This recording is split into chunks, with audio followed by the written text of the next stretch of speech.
Welcome back to Nasdaq Trade Talks. I'm Jill Malandrino, Global Markets Reporter at Nasdaq. We're coming to you live from Inside ETFs in Florida, and joining me for this segment, we have Dave LaValle. He is the CEO. We're going to take a look at ETFs and indexing and the innovative use of data research. Dave, it's great to have you back with us.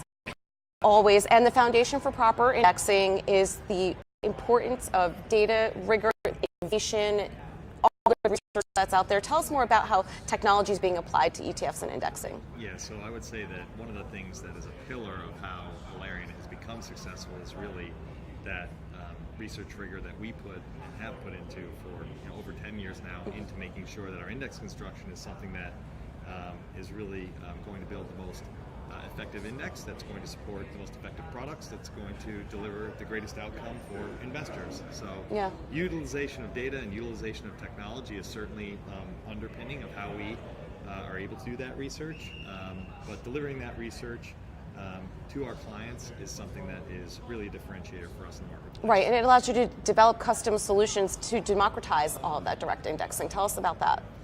So there's two things that I'll talk about there. First of all, direct indexing we'll put on hold, but for a moment. But the reality of kind of using that data, using that research, and packaging that into content that can be digested by a very broad range of investors. Your self-directed investor, all the way up to the largest and most sophisticated institutional investors in the world. Something that is really important to us and the underpinning of why our product has been successful.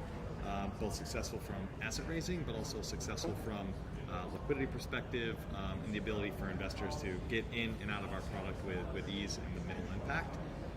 Direct investing is obviously something that is a new wave of innovation that's coming into the indexing marketplace, and that's really an opportunity to really put the decision making and the financial product very close to the advisor and ultimately to the end investor to build the portfolio that they want.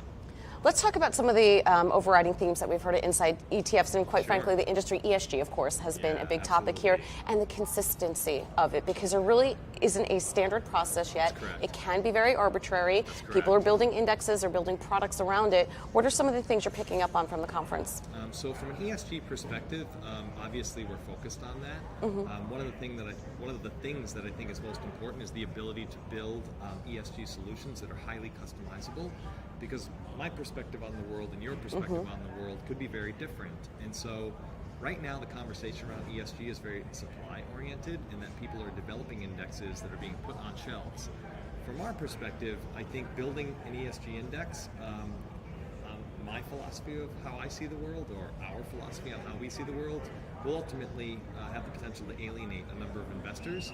And so I think a successful implementation of an ESG strategy is going to be something that's highly customizable and as close to the end investor as possible, and I think is a pretty nice overlay or connectivity point for direct investing and some of the innovations in that area. All right, let's wrap up with non-transparent ETFs. I think 80% of the people I've spoken to, we've had that mentioned there.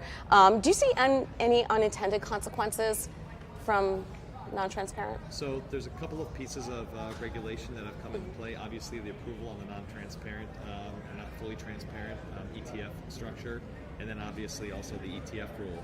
Both of those approvals are going to ease the ability for asset managers that have never been in the ETF marketplace or the ETF issuer space to have kind of an easy entrance. Do I think there's going to be kind of an adverse impact or other problems, unintended consequences? I don't see that. What I think is going to happen is the fact that it's going to be easier to become an ETF issuer may be misconstrued with it will be easier to become a successful ETF issuer. And so I think there's going to be a tremendous amount of resource and education that will be necessary for these asset managers to really be successful in the marketplace. All right, Dave, great stuff. Thanks for joining us as always. Thank you so much. And thanks for joining me on Trade Talks. I'm Jill Malandrino, Global Markets Reporter at Nasdaq.